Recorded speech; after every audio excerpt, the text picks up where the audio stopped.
хочу вас поздравить на престольный праздник. Мы тоже хотели праздновать, поминать столетие нашего епархии. Я буду несколько слов говорить по-английски на этом случае. At the end of the 1890s, during the 1890s, many immigrants came from what was Austro-Hungary, but also from the Near East, from Lebanon, from Syria. At the time it was all called Syria. And who came to America, North America, to find a better life.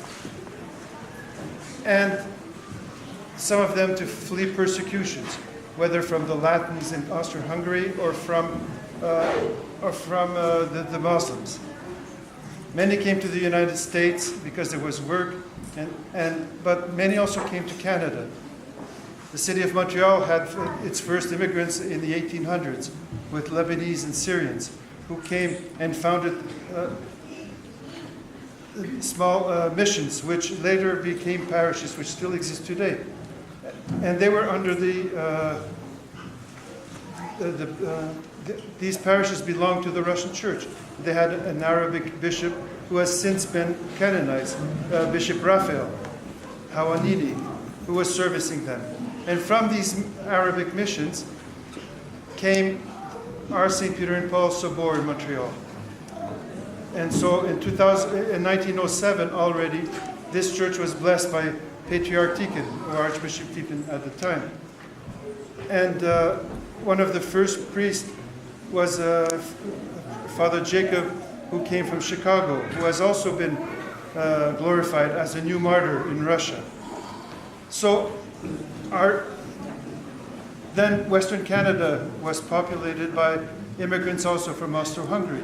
And then throughout these past 125, 30 years, churches have constantly been founded. The diocese has continued to grow despite difficult times, despite split-offs from the Ukrainians, split-offs from other groups. But the Archdiocese has survived. And now our church, which started as a small mission of the Russian Church, our Canadian Archdiocese has over 60 functioning missions and parishes of all sizes, of various ethnic diversities. Different languages are spoken. This, I think, is a sign of health, that we are able to be one church, despite our cultural and language differences. May God continue to bring blessings upon this Archdiocese, upon this Canadian Orthodox Church. We don't know what will happen in the next 100 years, but we can only pray that God continues to bestow His love and blessing upon all the clergy who are struggling, because very few of our clergy are paid.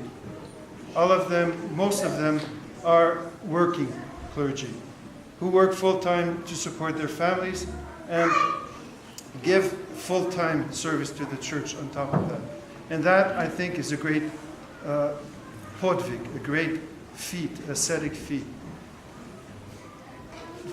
I ask all of you to remain, to keep in your holy prayers the clergy of this diocese, the priests, the deacons, the older ones, the younger ones, all of us.